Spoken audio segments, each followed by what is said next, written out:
Membantu meringankan beban warga di bulan Ramadan yang masih dalam kondisi pandemi COVID-19, personil Polsek Madang Suku 2 bersama Bayangkari membagikan paket sembako untuk keluarga kurang mampu di wilayah kerjanya.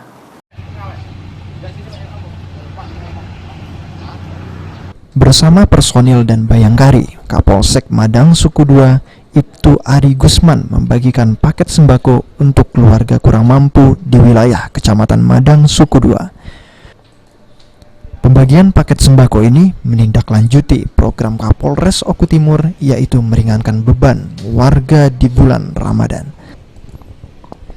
Sehingga diharapkan paket sembako yang diberikan dapat membantu meringankan beban masyarakat kurang beruntung di bulan Ramadan. Yang ingin membantu saudara-saudara kita yang membutuhkan, ya alhamdulillah kemarin kita melaksanakan bansos. Ya tujuannya adalah untuk meringankan daripada beban dari saudara-saudara kita, yang mudah-mudahan dengan bantuan ini bisa membantu meringankan memenuhi kebutuhannya. Oke. Dan untuk sasaran sendiri dan untuk apa aja Dinap? Kamu apa atau apa? Ya.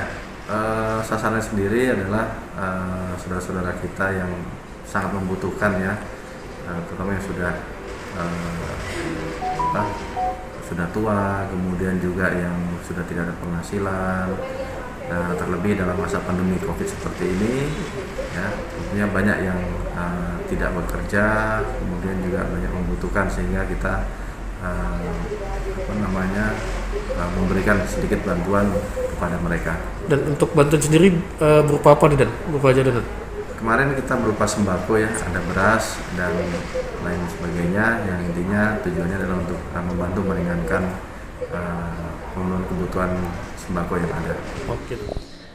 Dalam kesempatan pemberian sembako, Kapolsek juga mengingatkan kepada masyarakat agar patuh menjalankan protokol kesehatan, serta masyarakat yang belum melaksanakan vaksinasi segera datang ke gerai vaksinasi yang telah disiapkan. Aji, PAL TV.